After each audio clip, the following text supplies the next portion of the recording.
नमस्कार साथियों, स्वागत है आप सभी का आपके अपने YouTube channel English with Ajay के अंदर। और सबसे पहले आपको आज की क्लास में कुछ एक विशेष नई चीज नजर आ रही होगी। वो है ये अपना व्हाइट बोर्ड, जिसकी इस स्टूडियो को, इस क्लास को या इस चैनल को सख्त जरूरत थी। तो बोर्ड प्रोवाइड करवाने वाले अपने बड़े भाई साहब रियाज सर, शिक्षा मित्र एंड RCIT देवलिया कला, उनकी एक हेल्प है ये। उनके लिए बहुत बहुत धन्यवाद बनता है। तो आप सभी भी कमेंट सेक्शन के अंदर उनके लिए थैंक्स जरूर लिखे, क्योंकि जब उनको अवगत कराया अपने स्टूडियो से या उन्होंने अपने चैनल को देखा, तो उन्होंने भी बोला कि क्लास के अंदर बोर्ड की सख्त जरूरत है। उनके पास में बोर्ड पड़ा था, तो उन्होंने बोला कि बच्चों को जो है इस बोर्ड के ऊपर पढ़ाया जाए ताकि उनको बढ़िया से बढ़िया कंटेंट मिल सके। तो एक बार फिर से अपने बड़े भाई रियाज भाई का बहुत बहुत धन्यवाद है, जिन्होंने ये मदद की है अपने स्टूडियो के अंदर। Thanks a lot. और सभी व्यूवर्स से या पढ़ने वाले बच्चों से भी यही उम्मीद है कि आप भी। हाँ तो दोस्तों, बिना देर किए हुए अब अपन क्लास को जो है शुरू करते हैं। और आज की जो अपनी सीरीज चल रही थी, उसमें आज की क्लास का टॉपिक रहने वाला है बालकों राजस्थान की प्रमुख चित्रशैलियाँ। ठीक है, इसके बारे में आज की अपनी क्लास रहने वाली है। अगर अभी तक भी आपने सब्सक्राइब नहीं किया तो कर दो तो चैनल को, कहीं देख रहे होते मैं तो हूँ जो गुरु हूँ, चैनल ने सब्सक्राइब करो ना। वीडियो आप देख रहे हो, क्लास आप देख रहे हो, तो एक लाइक तो बनता है यार मेरे नाम का। कर दो मेरे नाम का लाइक, देख के ही मन जो ऐसी। दूसरी बात है साथियों, चित्रकला के बारे में अपन थोड़ी बहुत बात कर लेते हैं। चित्रकला कोई आज की नहीं है, ये बहुत समय पहले से चलती आ रही है। और पहले तो इसका जो प्रभाव था बहुत अत्यधिक देखने को मिलता था, और आज जो है हो सकता है पर ये प्रभाव जो है धीरे धीरे कम होता जा रहा है, या चित्रकला जो है लुप्त होती जा रही है। इसका भी कारण बालकों ये है कि पहले किसी तरह के इलेक्ट्रॉनिक उपकरण नहीं हुआ करते थे। आज इलेक्ट्रॉनिक उपकरणों की भरमार है। कारण ये है चित्रकला विलुप्त होने का कि आप किसी भी चित्र को है अपने फोन के कैमरे से कैद करके रख लेते हो। पहले उपकरण नहीं थे तो कैद नहीं कर पाते थे, तो वो क्या करते थे, जो भी चित्र दिखा, जरूरी नहीं है कि इंसान का चित्र, किसी भी चीज का, युद्ध के हुए, नृत्य के हुए, पशु पक्षियों के हुए, शिकार करते हुए, या प्रकृति का चित्रण हुआ, ये सब चीजें क्या होती है, वो अपनी कला के माध्यम से उकेर देते थे, विभिन्न रंगों से अपनी कला के माध्यम से उकेर लेते थे।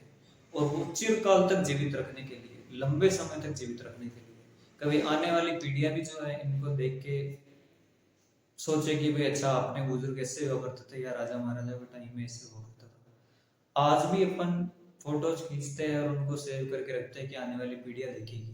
तो आज तो अपन कैमरे से खींच लेते हैं, लेकिन बालकों पहले क्या कैमरे वगैरह नहीं हुआ करते थे, तो चित्रकला का प्रभाव बहुत ही ज्यादा देखने को मिलता था। ये चीज जो कॉमन चीज हुई। अब अपन क्या करेंगे, राजस्थान की प्रमुख चित्र शैलियों के बारे में पढ़ेंगे। चित्र शैलियां पढ़ने से पहले अपन क्या करेंगे, थोड़ा बहुत कॉमन जानकारी ले लेते हैं। ठीक है, इंपॉर्टेंट है और वो जानकारी पढ़ना जरूरी है। तो सबसे पहले बता दूं मैं आपको, राजस्थान के अंदर चित्रकला की शुरुआत किसने की, इसके बारे में अपन पढ़ेंगे। पहले टॉपिक मैंने लिख रखा है बोर्ड के ऊपर, ताकि आपका समय खराब नहीं हो और जल्दी से जल्दी अपन इनको पढ़ते जाए। तो राजस्थान की प्रमुख चित्रकलाओं के अंदर सबसे पहले बात करते हैं, तो शुरुआत किसने की थी, तो बालकों में बता दूं, राजस्थान में चित्रकला की शुरुआत की थी महाराणा प्रताप ने। किसने की थी, महाराणा प्रताप ने।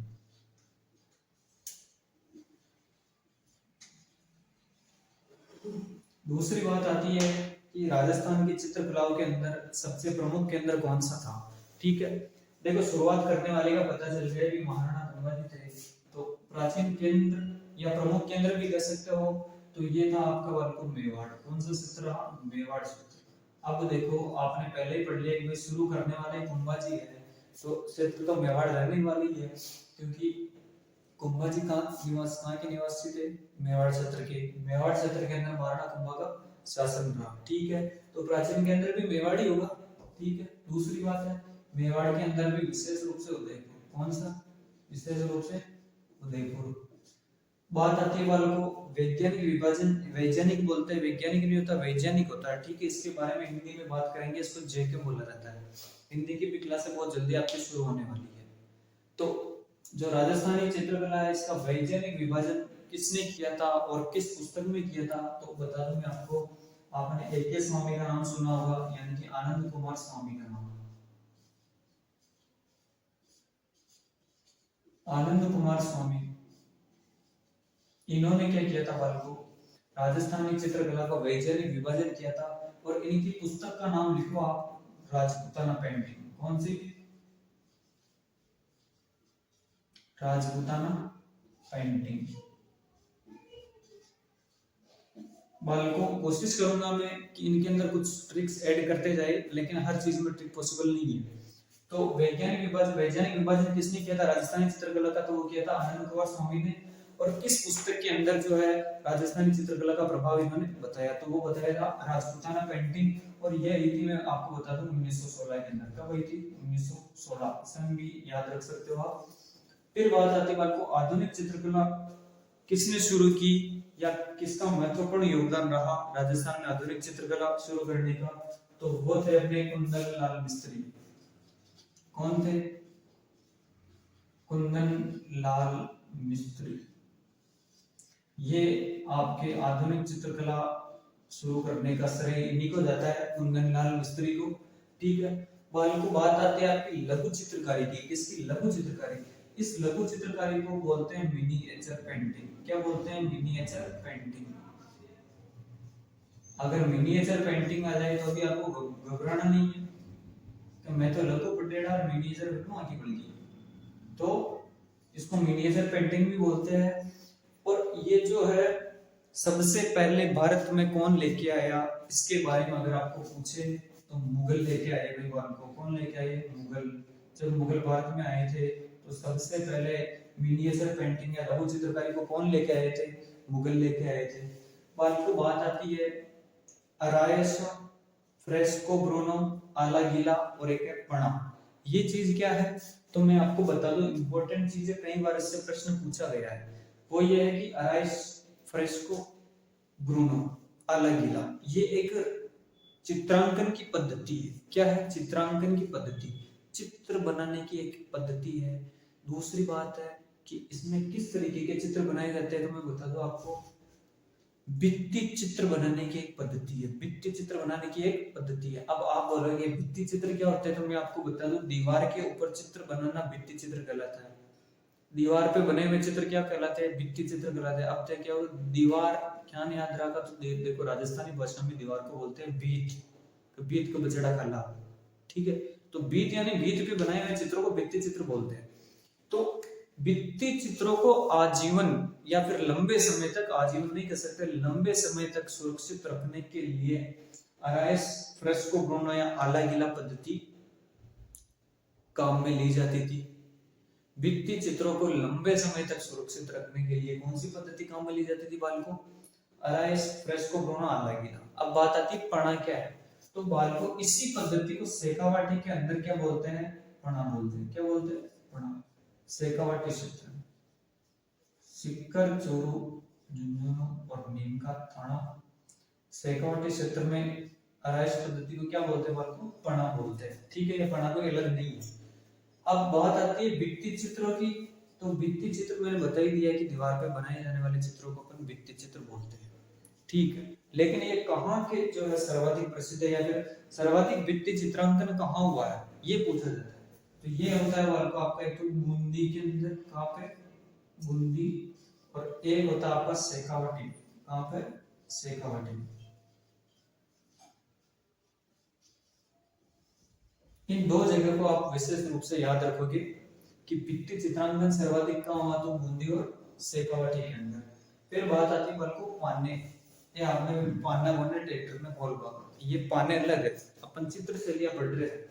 तो पाने क्या होते हैं, तो मैं आपको बता दूं, कागज के ऊपर जो चित्र बनाए जाते हैं उनको पाने बोलते हैं। कागज पर बनाए गए चित्र, कागज को अपन या बुजुर्ग लोग पाने भी बोलते हैं अगर आपको बता दो पाना पर लिख दे, ठीक है, तो कागज पर बनाए गए चित्र क्या कहलाते हैं? पाने।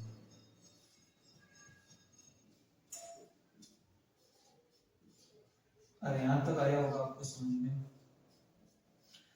बालकों बात कर लेते हैं अपन चित्रकला की संस्थाएं, यानी कि चित्रकला को बढ़ावा देने के लिए या उनका संरक्षण करने के लिए या उनको जीवित रखने के लिए कुछ संस्थाएं चल रही है राजस्थान के अंदर, जिनके अंदर चित्रकारों को प्रशिक्षण दिया जाता है, प्रोत्साहन दिया जाता है और विभिन्न चित्र शैलियों के बारे में जो है ज्ञान दिया जाता है। ठीक है, तो उनके बारे में अपन थोड़ा बहुत पढ़ लेते हैं, एक नजर इसके ऊपर डाल लेते हैं कि कौन कौन सी संस्थाएं किस किस जिले में स्थापित है।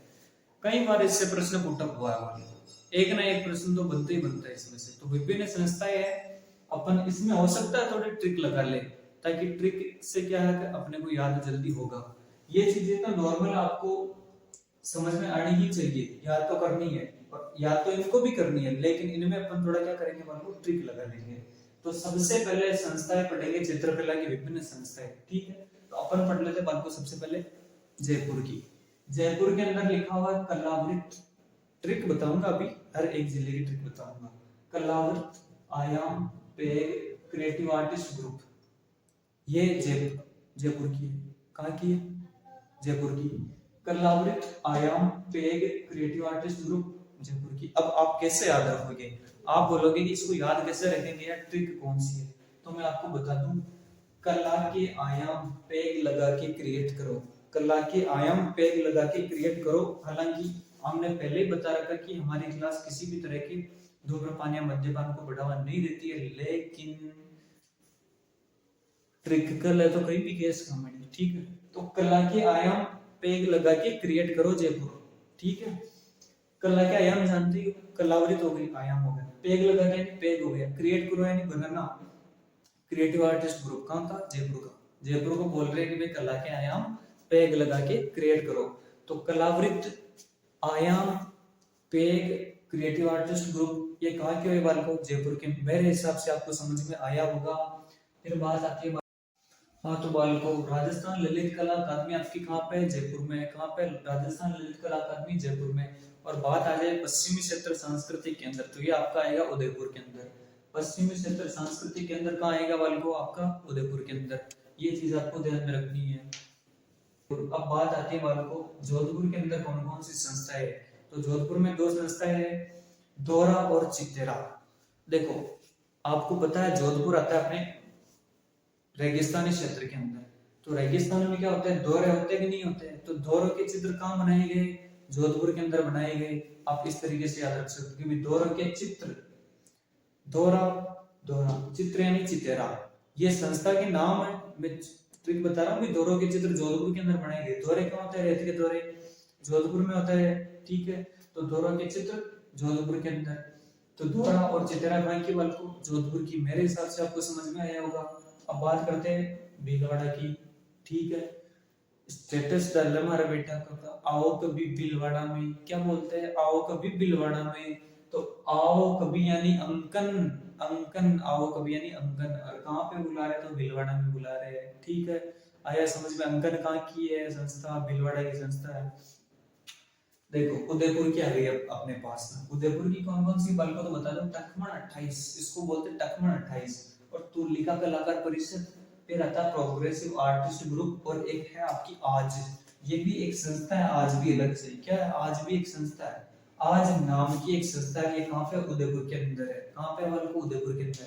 अब देखिए इन्हें क्या नहीं याद रखा, मैं तो कंफ्यूज है जामा, क्यों जामा कंफ्यूज है जामा, तो थाने कंफ्यूज नहीं है थाने में हो रहा है। मैं का कर लूं वो चैनल का कर बनाए ताको बोलो कर बनाए थे, सब्सक्राइब न करो बड़ो, आगू करो और लाइक करो वीडियो ने। तो बता दूं टकमण 28, तुलिका कलाकार परिषद, प्रोग्रेसिव आर्टिस्ट ग्रुप और आज, ये किस कहाँ की है? उदयपुर जिले की है। अब इसको कैसे याद रखेंगे? तो मैंने बताया था कि उदयपुर कहाँ आता है? मेवाड़ क्षेत्र के अंदर आता है। मेवाड़ क्षेत्र में किसने इनका जो चित्रकला का सबसे पहले विकास किया था? राजस्थान में कुंभाजी ने किया था। तो आप ट्रिक के माध्यम से इस तरीके से याद रख सकते हो कि कुंभाजी की 28 मण की क्या थी? तलवार थी। कुंभाजी की 28 मण की तलवार थी, जिससे उन्होंने अपने उदयपुर के अंदर क्या किया, प्रोग्रेस किया। उदयपुर क्षेत्र को प्रोग्रेस किया, नहीं बढ़ाया उस क्षेत्र को, प्रोग्रेस किया। आज के बालक 28 मन तो छोड़ 28 किलो तक नहीं उठा पाते हैं। आज के बालक 28 मन तो छोड़ 28 किलो नहीं उठा पाते हैं। तो ये क्या है, उदयपुर की ट्रिक है। कैसे, एक बार फिर से, कि कुंभाजी की 28 मन की तलवार थी, कुंभाजी की 28 मन की तलवार थी, जिससे उन्होंने उदयपुर का क्या किया, प्रोग्रेस किया उदयपुर को। आज के बालक 28 मन तो छोड़ 28 किलो नहीं उठा पाते। तो कुंभाजी की 28 मण की, 28 मण यानी टकमण 28 तलवार यानी तुलिका कलाकार परिषद, तुलिका कलाकार परिषद, जिससे उन्होंने क्या किया, उदयपुर का प्रोग्रेस किया, प्रोग्रेसिव आर्टिस्ट ग्रुप। आज के बालक 28 मण छोड़ 28 किलो नहीं उठा पाते, यानी कि आज भी संस्था कहाँ की है, उदयपुर की। मेरे हिसाब से साथियों आपको समझ में आया होगा, और ये ट्रिक अगर अच्छी लगी है तो आप कमेंट जरूर कर दो यार। जब मैं आपके लिए ट्रिक बना सकता हूँ तो आप मेरे लिए एक कमेंट भी तो कर सकते हो। अब कुछ इधर आपके लिखे हुए चित्रकला संग्रहालय, क्या लिखे हुए बालकों, चित्रकला संग्रहालय। इनमें से भी कई बार प्रश्न पूछा गया है, बच्चे बहुत ज्यादा कंफ्यूज होते हैं। आपका कंफ्यूज न करा मैंने, ठीक है। तो चित्रकला संग्रहालय है, इनके अंदर कौन सा संग्रहालय कहाँ पे है, यानी संग्रहालय जानते हो, कई चित्रों का संग्रह कर रखा है, कई किताबों का, चित्रकला से संबंधित किताबों का संग्रह कर रखा है, वो संग्रहालय। तो सबसे पहले आती है बात बालकों पोथिखाना संग्रहालय की। किसकी, पोथिखाना संग्रहालय की। और ये कहाँ पे है, जयपुर जिले के अंदर। जैसा कि आप बोर्ड पे देख पा रहे हो, जयपुर जिले के अंदर तो है। याद ध्यान रख, अपन क्या बोलते हैं, छोरा थारा पोथी पानड़ा उठा जयपुर बुढ़वा जा, छोरा थारा पोथी पानड़ा उठा हुआ जयपुर बुढ़वा जा। यानी कि पोथिखाना संग्रहालय कहाँ का हुआ बालकों, आपका जयपुर का हुआ। कहाँ का हुआ, जयपुर का। फिर बात आती है पुस्तक प्रकाश, ये आपका जोधपुर का। कहाँ का, जोधपुर का। जोधपुर के अंदर शिक्षा के क्षेत्र में प्रकाश फैल रहे हैं पुस्तकों के माध्यम से। जोधपुर क्षेत्र में उत्कर्ष क्लासेस का आपने नाम सुना होगा, जो जोधपुर से शुरू हुई थी। तो शिक्षा का प्रकाश किसने फैलाया, पुस्तकों ने फैलाया। कहाँ पे, जोधपुर के अंदर, ठीक है। तो पुस्तक प्रकाश कहाँ हो गई आपकी, जोधपुर हो गई। आगे बात आती है सरस्वती भंडार की, जो कि उदयपुर की संग्रहालय है, सरस्वती भंडार। महाराणा कुंभा पे क्या था, सरस्वती माँ का आशीर्वाद था, इसलिए उन्होंने चित्रकला की शुरुआत की थी। किसका आशीर्वाद था, सरस्वती माँ का। किस पे था, महाराणा कुंभा पे। और कुंभा कहाँ के थे, उदयपुर में वाले। तो सरस्वती भंडार कहाँ का हो गया बल्कि आपको, उदयपुर का हो गया। बात आती है जैन भंडार, आपकी जैसलमेर के अंदर है। जैन भंडार जैसलमेर, जय जय जय जय नाम से स्पष्ट, इसमें कोई बड़ी बात नहीं। अब कुछ विशेष चितेरे हैं, प्रमुख चितेरे, उनके बारे में पढ़ लेते हैं। तो पहले आपको देखने को मिल रहा होगा नीड़ का चितेरा। क्या लिखा हुआ है यहाँ पे, नीड़ का चितेरा कौन है, तो सौभागमल गहलोत। सौभागमल गहलोत किसके चितेरे, नीड़ के चितेरे। और इनका संबंध किस जिले से है, तो बता दो आपको, जयपुर से। कहां से, जयपुर से। अशोक गहलोत बेटा बेटा जयपुर में बेटा, तो गहलोत से हम याद रख सकते हो। सौभागमल गहलोत कहाँ के, जयपुर के। बात आती है को भैंसों का चितेरा, परमानंद चौयल को बोलते हैं। किसको बोलते हैं, परमानंद चौयल को। और इनका जो संबंध है कोटा डिस्ट्रिक्ट से, कोटा जिले से। भैंसों के चित्र बना के इनको क्या आ गया, परमानंद आ गया था। तो क्या है, परमानंद चौयल किसके चित्र है, भैंसों के चित्र है। बिलों का चित्रा, गोवर्धन लाल बाबा। और ये थे राजसमंद, कांकरोली राजसमंद से थे। बिलों का चित्रा किसको बोलते हैं, गोवर्धन लाल बाबा। मैं तो यहाँ याद रखे तो बता देता ना, माँ का खेत गिर ले, वो एक बिल बाबा, गोदू नाम था उसका, गोदू बाबा। तो वो भी बिल था। और बिल्ली का चित्र भी कौन है, गोदूलाल बाबा। कहाँ के, कांकरोली राजसमंद के। और लास्ट अपने ऊँटों का ब्यूटिशियन, या ऊँट केमल मैन भी इसको बोलते हैं। क्या बोलते हैं, केमल मैन। अशोक टांक है, इनका संबंध अजमेर से, अजमेर, ठीक है। ऊँटों का ब्यूटिशियन या केमल मैन, क्या बोलते हैं उसको, केमल मैन। लिख दूं मैं, थोड़ा लिखने में इसमें समस्या है। केमल मैन, ये कौन है आपके बालकों, अशोक टांक। आगे बढ़ाते हुए पहले आप इनको उतार लो, और उसके बाद अपन अपने सेशन को आगे बढ़ाते हैं। हाँ साथियों, क्लास को आगे बढ़ाते हुए अब अपन पढ़ेंगे जो चित्र शैली है राजस्थान की, या चित्रकला है, उसको 4 भागों के अंदर 4 क्षेत्रों के अनुसार उसको 4 भागों में बांटा गया है। ठीक है, वो 4 भाग कौन कौन से है, उनको स्कूल के नाम से बांटा गया है, इतना बता दूं मैं। तो सबसे पहले अपन देख लेते हैं कि वो 4 भाग कौन कौन से है। तो देखो, राजस्थान की जो पूरी चित्रकला उसको मेवाड़ स्कूल, ढूंढाड़ स्कूल, हाड़ौती और मारवाड़ स्कूल के नाम से जो है 4 भागों में डिवाइड किया है। ठीक है, तो अपन चारों का अध्ययन अब चित्रकला के अंदर करेंगे, और चारों क्षेत्रों के अंदर कौन कौन सी शैलियां और उपशैली आती है, कौन कौन से चित्र बने, कौन कौन से इसके अंदर चित्रकार थे, किस राजा के समय इसका सर्वाधिक विकास हुआ, या किस किस कला का प्रयोग किया गया, कलाकारों के नाम या चित्रकारों के नाम अपन इसके अंदर पढ़ेंगे। ठीक है, तो सबसे पहले अपन बात कर लेते हैं बालकों मेवाड़ स्कूल के बारे में। किसके बारे में बात करेंगे साथियों? मेवाड़ स्कूल के बारे में।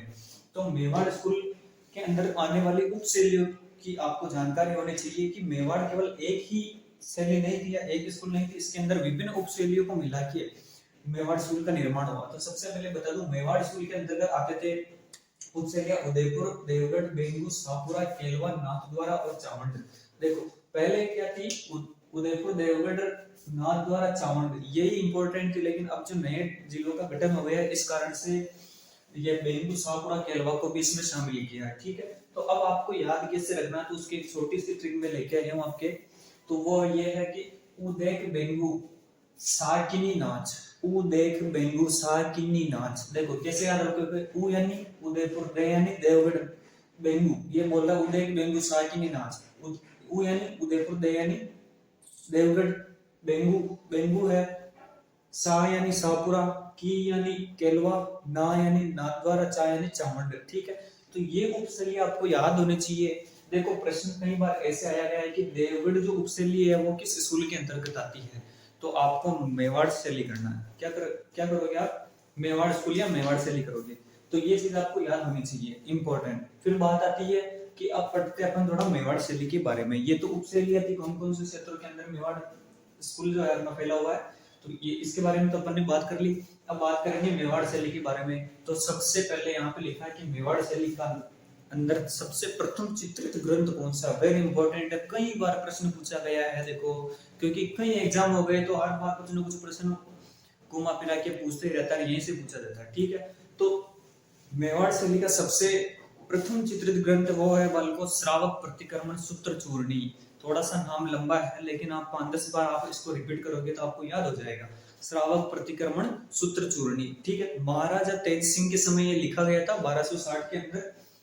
अब कैसे याद रखोगे वो थोड़ा वो भी बता दूं, क्योंकि कोशिश करूंगा मैं कुछ ट्रिक्स आपको देने की, ताकि हो सके मेरी ट्रिक आपको समझ में आ जाए। तो याद ऐसे रख सकते हो। कैसे? मेवाड़ के अंदर अमल खाने का बहुत ज्यादा चलन है, और पैदा भी सर्वाधिक इधर ही होती है, चित्तौड़ साइड में। ठीक है, तो मेवाड़ में ही आता वो। तो अमल में क्या मिलाई जाती है? बल्कि शक्कर मिलाई जाती है। क्या मिलाई जाती है? शक्कर। ठीक है, अफीम जिसको बोलते हैं, अमल, अमलदारा, समझ रहे हो ना? समझ रहे हो अमलदारा? तो वो अफीम की बात की जा रही है। ठीक है, तो अमल में वो पूछते हैं कि भाई प्रति किलो में कितनी शक्कर मिलाए ताकि इसका बराबर चूर्ण बन जाए। ठीक है, तो श्रावक प्रतिक्रमण सूत्र चूर्णी ये क्या है? मेवाड़ शैली का प्रथम चित्रित ग्रंथ है। और बचवे मलदार के आ तो तेज है, आमल तो भई तेज है, इनमें शक्कर थोड़ी कम ना खड़ी। तेज यानी तेज सिंह के समय मतलब इसका निर्माण हुआ था। ठीक है, तो इस तरीके से आप याद रख सकते हो। तेज अमल लिए बच्चा हमारा बेटा का यार गेड़ा तो गरगड़ी दे रही थी।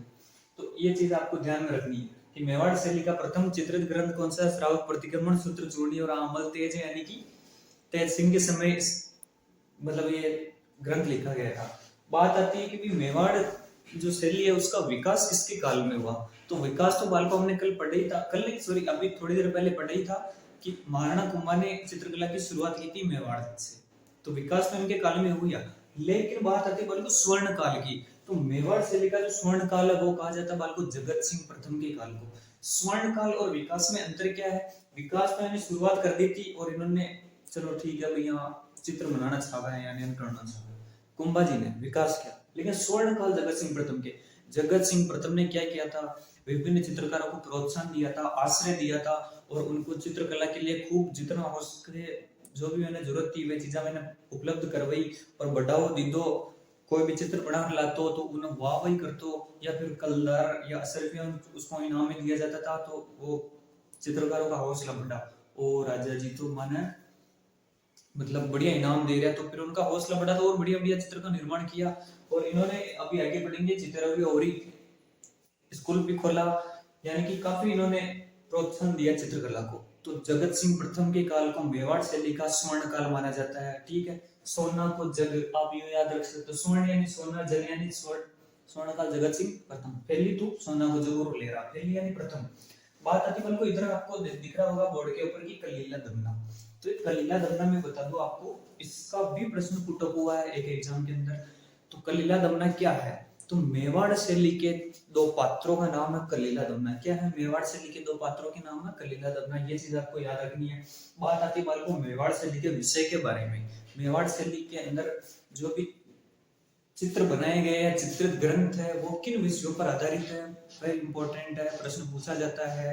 और बच्चे क्या है कि याद नहीं रख पाते, कंफ्यूज हो जाते हैं, गायल और पड़ जाए, घबरा जाए, अरे थारी वो क्यों प्रश्न नहीं रखा, खाना का नहीं याद रखूं तो मैं बताऊंगा आपको याद कैसे रखना, बहुत इजी है। गीत गोविंद, रसिक प्रिया, राग माला, भागवत पुराण और रामायण, ये क्या है? अपने मेवाड़ शैली के विषय है। मेवाड़ शैली के विषय कौन कौन से बालक, एक बार मेरे साथ बोलो आप। गीत गोविंद, रसिक प्रिया, रागमाला, भागवत पुराण और रामायण। अब कैसे याद रखोगे बालकों? तो देखो, गीत रूपी रस को इस राग से गाओ कि भगवान राम आ जाए। गीत रूपी रस को इस राग से गाओ कि भगवान राम आ जाए।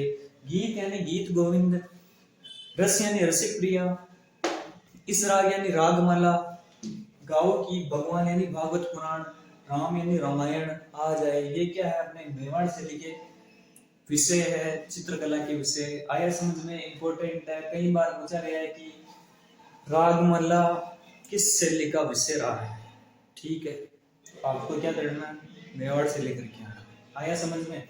अब बात आती है बालकों, ये चितेरों के ओवरी के बारे में भी बताया था, इसको तस्वीरार और कारखानों, ये एक स्कूल चलता था बालकों इस नाम से, चितेरों की ओवरी या तस्वीरार और कारखानों भी इसको बोलते हैं। इससे भी प्रश्न पूछा हुआ। तो ये क्या था? एक विद्यालय था। क्या था ये? विद्यालय। एक मिनट, ये कोई बेचने वाला आ रहा है यार, छोड़ी बलिया बालिका हुई है। ये विद्यालय था साथियों, और ये किसने चलाया था? जगत सिंह प्रथम ने चलाया था। किसने चलाया था? जगत सिंह प्रथम ने चलाया था। ये चीज आपको याद रखनी, इसलिए तो जगत सिंह के काल का स्वर्ण काल बोलते हैं मेवाड़ शैली को। जगत सिंह प्रथम ने चितेरों की ओवरी या तस्वीरों कारखानों नाम से स्कूल चलाया था। कहाँ चलाया था? तो वो उदयपुर में चलाया था। और बता दो कहाँ चलाया था? उदयपुर के अंदर चलाया था।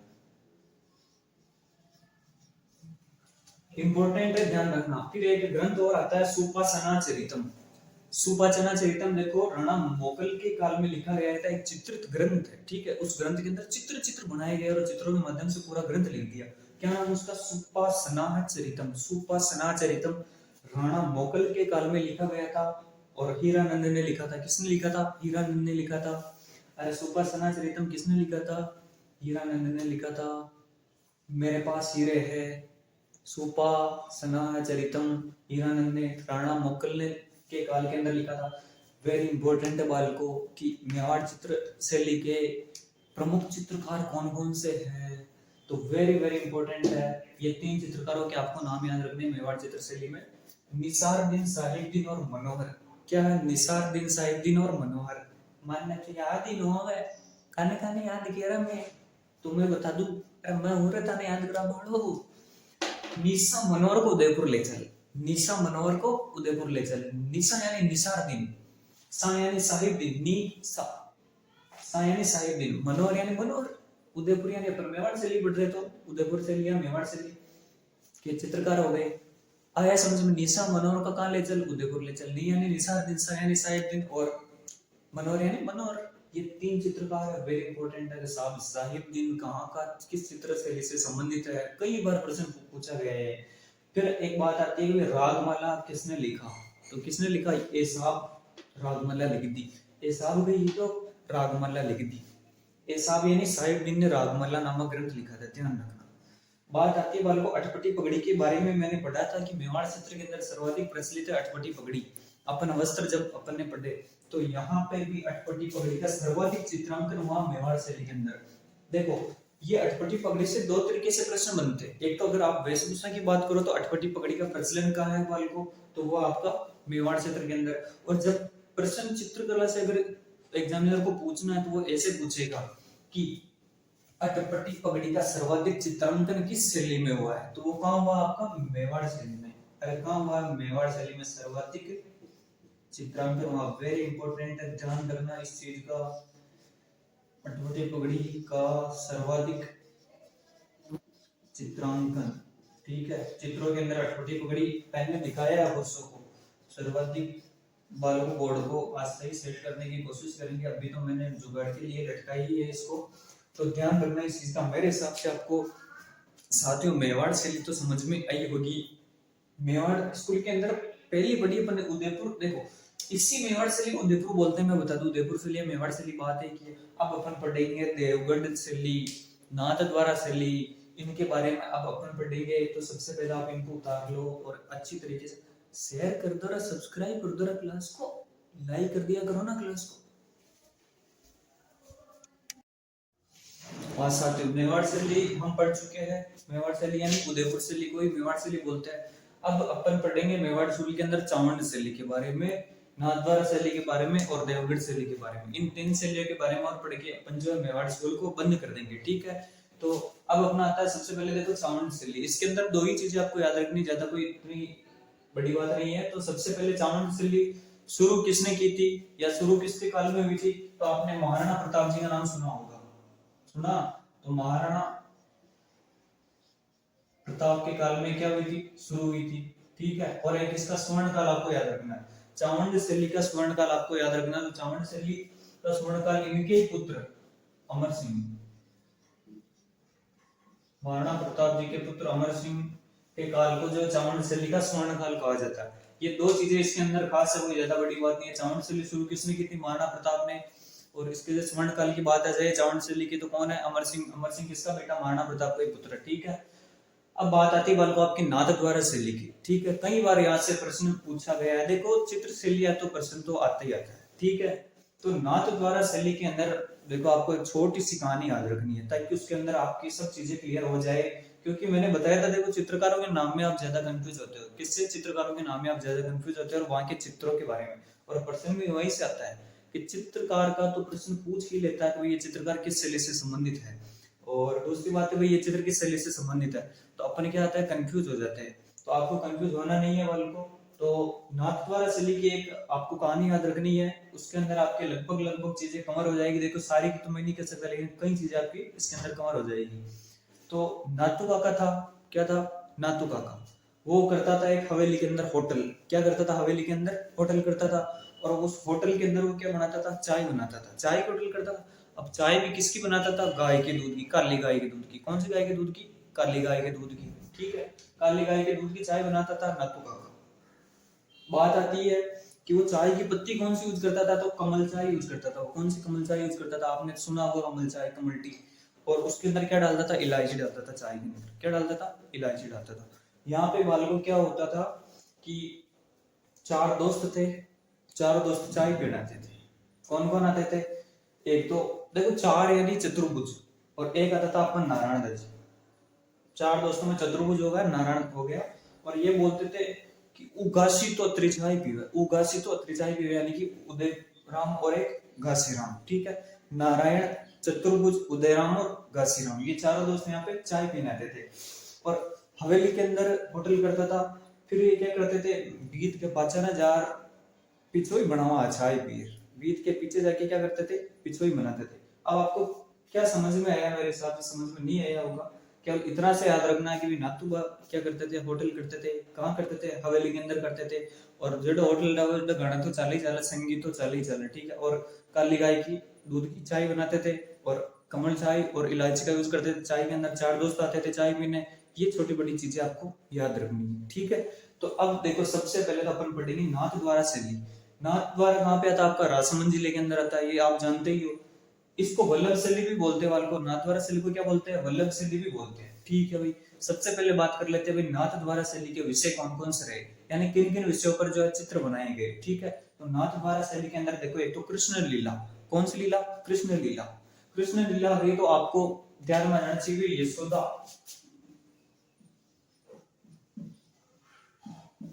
कृष्ण लीला, यशोदा और गाय और एक केले का वृक्ष।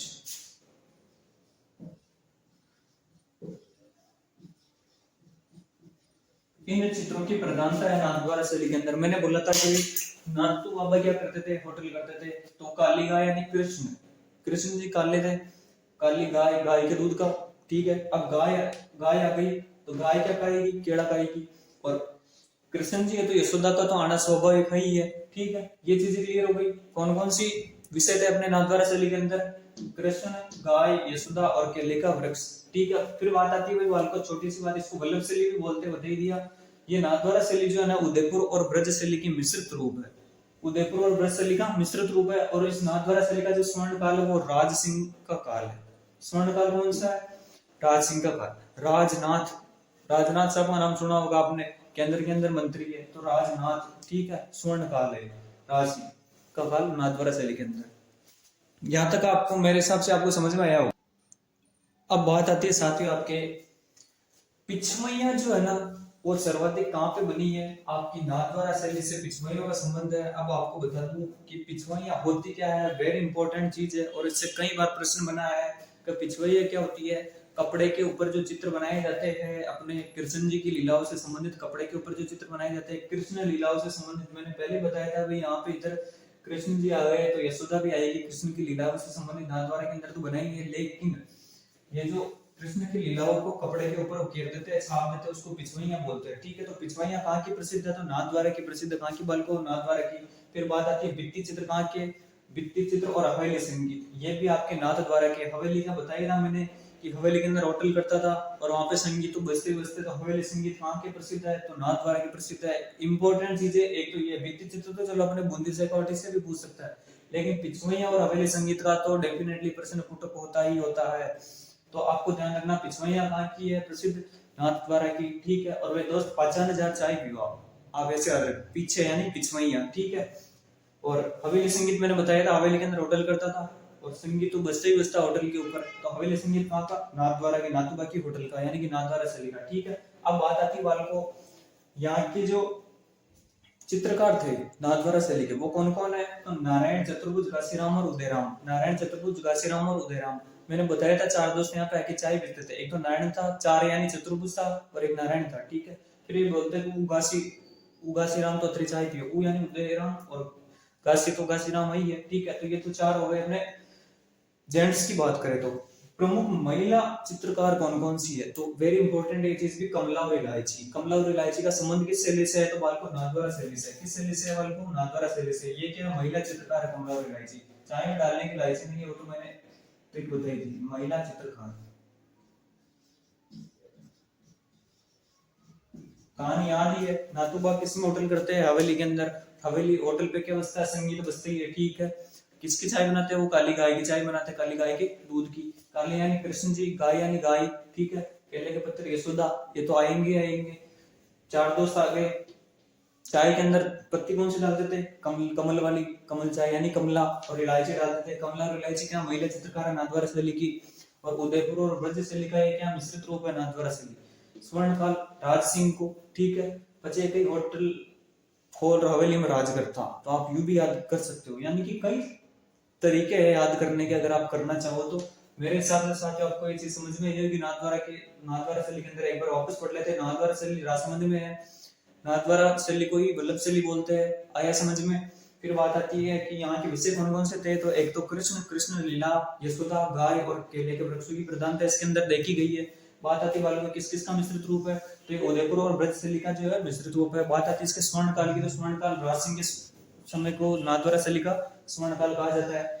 पिछवैया यहाँ की प्रसिद्ध, पिछवैया बता दिया, श्री कृष्ण की लीलाओं का कपड़े पे चित्रांकन पिछवैया कहलाता है। पिछवैया कहाँ की प्रसिद्ध है, तो नाथद्वारा की। कहाँ की प्रसिद्ध है, नाथद्वारा की। चाय पीछे जाके पीते थे, चाय कहाँ पे जाके पीते थे, पीछे जाके चाय पीते थे चारों दोस्त। भित्ति चित्र बीत के पीछे जाके, ठीक है। हवेली संगीत, हवेली में होटल करता था, संगीत बजते ही थे, ठीक है। हवेली संगीत भी कहाँ के प्रसिद्ध है, नाथद्वारा के। फिर बात आती है चित्रकारों की, तो नारायण चतुर्भुज, घासीराम और उदयराम। नारायण चतुर्भुज, घासीराम और उदयराम ये क्या थे, नाथद्वारा शैली के चित्रकार थे। फिर वाल को बात आती है महिला चित्रकार होगी, चाय के अंदर कमल चाय और इलायची डालता था, यानी कमला और इलायची क्या महिला चित्रकार है नाथद्वारा शैली की। मेरे हिसाब से साथियों अब भी समझ में नहीं आया है तो कई क्यों शुरू से बैठाना है। अब देखो आगे आती है, अब बात आती है वाली की, चैनल में पहले सब्सक्राइब करो और लाइक करो। हमारा बेटा काका पट्टे जा रहा है, लाइक ना करे, सब्सक्राइब करो ना। 1 घंटा से ऊपर की क्लास रहने वाली है अपनी, ठीक है। तो कम से कम आपको फर्ज बनता है यार तुम्हारा इतना तो, कि भाई हम इसको सब्सक्राइब कर दे, लाइक कर दे, शेयर कर दे, ठीक है। हम कोई नचनिया तो नचे ही नहीं रहे क्लास के अंदर, ढंग की बात कर रहे हैं। तो अब अपन ढंग की बात कर लेते हैं देवगढ़ शैली की, ठीक है। किसकी बात कर लेते हैं बात को, देवगढ़ शैली की। ये भी अपनी मेवाड़ स्कूल के अंदर आती है देवगढ़ शैली, ठीक है। किसने मतलब इसको जो शुरू किया था, तो बालको रावत द्वारिकादास चुन्नावत ने जो है देवगढ़ शैली का विकास किया था। रावत द्वारिकादास चुन्नावत ने 1680 के अंदर जय सिंह के काल के अंदर, किसके काल में, जय सिंह के काल के अंदर, ये चीज आपको ध्यान में रखनी है। किसके काल में ये द्वारिकादास चुन्नावत ने किया था, जय सिंह के काल में, ठीक है।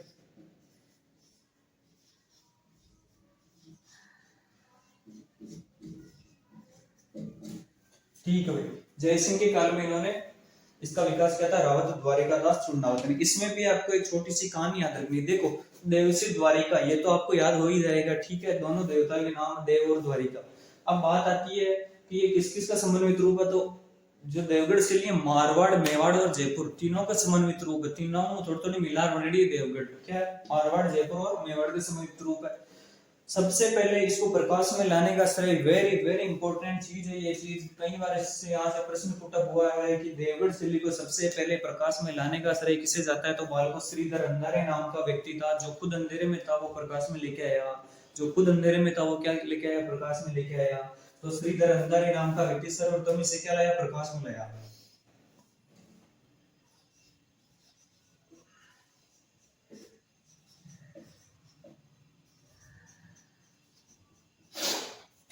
देवगढ़ शैली को सर्वोत्तम प्रकाश में लाने का श्रेय किसे जाता है, श्रीधर अंधारे को। प्रकाश में कौन लाया, जो खुद अंधारे में था, यानी श्रीधर अंधारे लाया, ठीक है। यहाँ तक मेरे हिसाब से आपको समझ में आया होगा। बात आती है बालको इसके चित्रकारों की। चित्रकार तो आपको सबके याद रखने ही है, तो चित्रकारों से संबंधित आपको ट्रिक बता दूं कि देव जी के क्या था, एक आंवले का बाग था। किसका बाग था, आंवले का बाग था, ठीक है। और आपको पता बाग के अंदर क्या, वृक्ष पास पास में रहते हैं, पौधे तो अंधेरा तो रहते ही रहता है, ठीक है। तो उस बाग में अंधेरा था, और बाग किसका था, आंवले का। और वे आंवले क्या थे, चौके थे, क्या थे, चौके थे। तो उनको हर कोई तोड़ के बेच के आ जाता था। उन आंवलों को हर कोई तोड़ के बेच के आ जाता था, ठीक है। तो क्या निकला इसका श्रेय, देव जी के यानी देवगढ़ शैली क्या था, आंवलों का बाग था। आंवले से आपको याद रखना कमला, आंवला यानी कमला, ठीक है। कमला, बाग यानी बगता, चित्रकारों के नाम है बगता कमला, क्या है, चित्रकारों के नाम कमला। आंवले से आप क्या याद रखोगे, कमला। बाग यानी बगता, अंधेरा था बाग के अंदर, तो मैंने बोला इसको प्रकाश में कौन लाया, श्रीधर अंधारे, ठीक है। अब वो क्या थे, चौके थे, यानी कि चौका भी इसका चित्रकार हो गया। हर कोई तोड़ने यानी हर चंद भी इसका चित्रकार हो गया, और उनको बेच के आ जाता है यानी बेचनाथ भी इसका चित्रकार हो गया। तो कौन कौन से इसके चित्रकार हो गए बालको, बगता, कमला, चोखा, हरचंद और बैजनाथ। कौन कौन से हो गए, बगता, कमला, हरचंद, चोखा और बैजनाथ, ठीक है। ये चीज आपको याद रखनी है। और किसके है, अरे देवगढ़ शैली के, देव जी के क्या था, बाग था, ठीक है। तो याद रख लोगे आप। दो भित्ति चित्र इंपॉर्टेंट है बालको इस देवगढ़ शैली के, एक तो अजारा की ओवरी और एक है मोती महल। ये चीज आपको थोड़ी ध्यान में रखनी है। देखो बाग तो अजारा का फूल तो हो ही, हजारे के फूल तो होंगे ही होंगे बाग के अंदर। तो अजारा की ओवरी, ठीक है, और एक मोती महल, ठीक है। तो ये दो चीजें क्या है, इस शैली के भित्ति चित्र है। तस्वीरों और कारखानों किसमें आया था बालको, मेवाड़ शैली के अंदर। उदयपुर शैली या मेवाड़ शैली के अंदर तस्वीर और कारखानों, ठीक है। और अपने यहाँ पे क्या है, अजारा, वो चित्तौरों की ओवरी थी, और ये अजारा की ओवरी है। किसकी ओवरी है, अजारा की। अजारा की देवगढ़ शैली में आएगी, क्योंकि देवगढ़ शैली में क्या है, बाग है, तो बाग के अंदर हजारे तो होंगे ही होंगे, ठीक है। तो ये चीज आपको ध्यान में रखनी है। बालकों मेवाड़ स्कूल आपकी कंप्लीट होती है। मेवाड़ स्कूल की अपन ने जो उदयपुर शैली और उसी को मेवाड़ शैली बोलते हैं, सावण शैली, नाथद्वारा शैली और देवगढ़ शैली अपन पढ़ चुके हैं। इंपॉर्टेंट चीजें मैंने इसके अंदर बता दी है, इनको एक बार आप अच्छी तरीके से याद कर लेना, और जो ट्रिक्स बताई है उनसे आप कनेक्ट कर सकते हो, ताकि आप कंफ्यूज होके परेशान नहीं हो, और आपको जो है दूसरा तीसरा इधर उधर का नहीं भरा जाए, सही सा आंसर आप भर सकते हो। तो चित्रकारों के नाम और चित्रों के नाम तो आपको याद रखने ही रखने हैं। पिछवाइया नाथद्वारा की प्रसिद्ध है, अवली संगीत कहाँ का, तो वो भी नाथद्वारा का। तो ये चीजें आपको इंपॉर्टेंट मेन चीजें को तो विशेष रूप से आपको ध्यान में रखना ही रखना है। बालको एसटीसी और पीटीटी वाले घर पे पड़े हो तो गूगलों में बैठे बैठे नोट्स जरूर बना लेना, क्योंकि ऐसे देखने से याद नहीं होता है, इसके नोट्स बनाने पड़ते हैं, एक बार उनको पढ़ना पड़ता ही पड़ता है। ठीक है बाल को अब अपन आगे की शैली जो है पढ़ेंगे, पहले आप इसको उतार लो।